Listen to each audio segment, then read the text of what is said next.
Cooper, it may look like a mountainous task for the Sidekicks to be able to come back on the Tropics, who beat them 8-0 last month. But Dallas head coach Simone Boza said it wasn't a technical issue that led to the breakdown. It was a maturity issue between his young players and the Tropic players that have 7 to 8 years of experience on them. If there's one thing UIW's Coach Morris is concerned about in this matchup, it's HBU's special teams. They have the #1 punt and kick returner in all of FBS and FCS schools in Tyson Thompson, and it's led by Coach Tyler Skovanec. Coach, you talked about wanting to approach this game like it's the first week of playoffs. How would you assess your team's performance in being able to do that? And then huge shout out to Anna Lebecci, just made program history in the first half, now has the program record for most tackles in a single season. What do you have to say about his individual contributions to this program? All right, thank you. Let's head back to the booth. We're back at Turpine Stadium where Incarnate Word leads Northwestern State 28-13. And joining me now is Northwestern State women's head soccer coach Stuart Gore. It is your first year taking over this program, and you're already replicating the success they had last year. How have you managed to do it? And there's still a lot of season left to play. How do you feel about your schedule moving forward in order to end up on top? And you talked about how great your defense is. Your senior, Nicole Henry, 2-time Defensive Player of the Year. She's also nominated for the Senior Class Award. What does it feel like to have her nominated for such a prestigious honor? All right, thank you, Coach, for your time, and good luck with the rest of the season. Thank you very much. Let's take it back up to Jeff and Renee. You know, every game we have to pick one man of the match, but that was up for debate. We ended up going with the guy who had the game winner, Oscar Romero. Tell us, walk us through that play of being able to get that game-winning goal.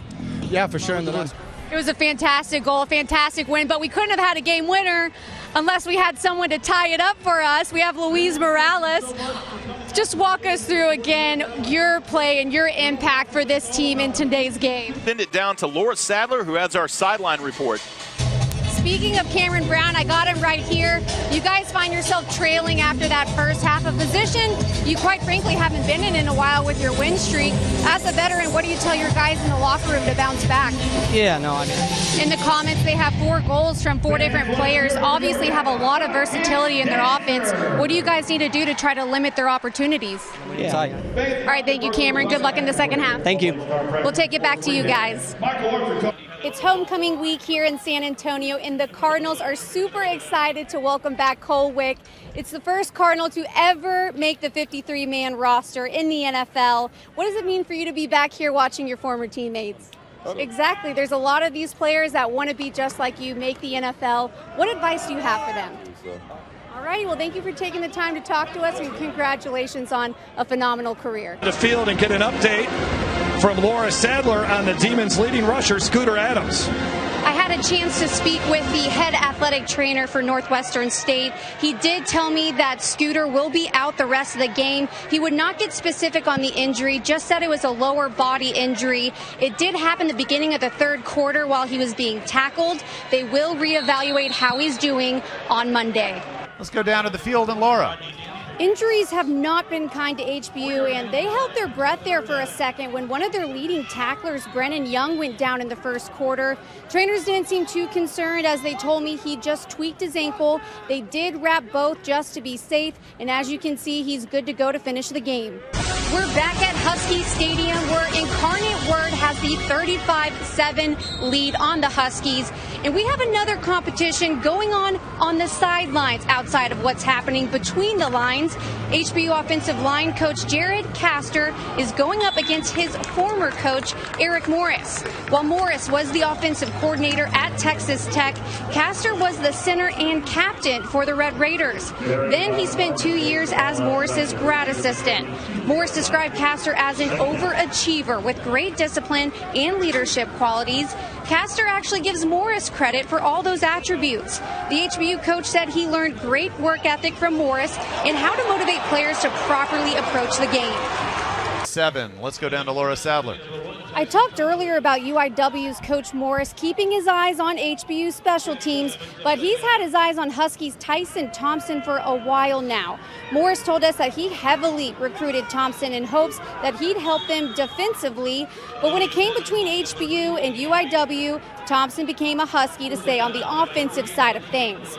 Morris now admits he may have made a mistake trying to push defense on him now that he's seen what he can do with the ball in his hands. Sidelines check in with Laura Sadler. Hey, Laura.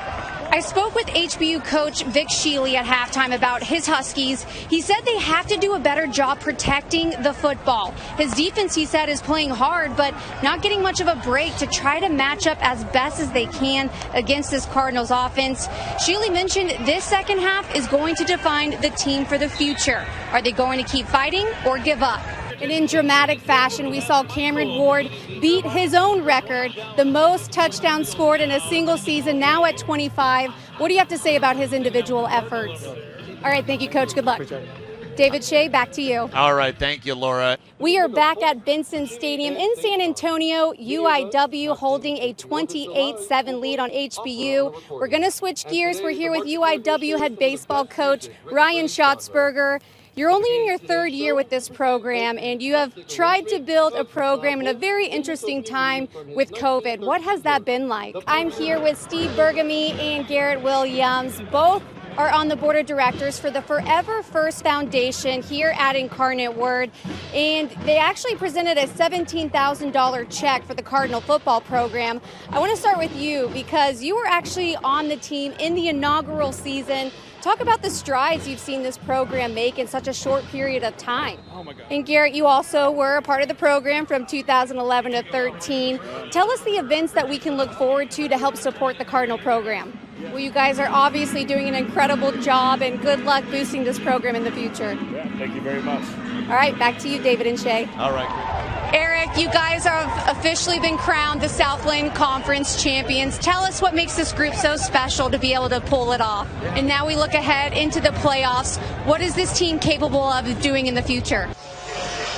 We're starting to see a little bit of those storms we talked about earlier in the game. Originally, we thought there may be thunderstorms right at kickoff, but right now the winds are starting to pick up. We're seeing those dark clouds starting to roll through, but the university is keeping tabs on lightning. Remember, if there is lightning 8 miles or less within Turpin Stadium, there will be a 30-minute delay. Until then, it's game on.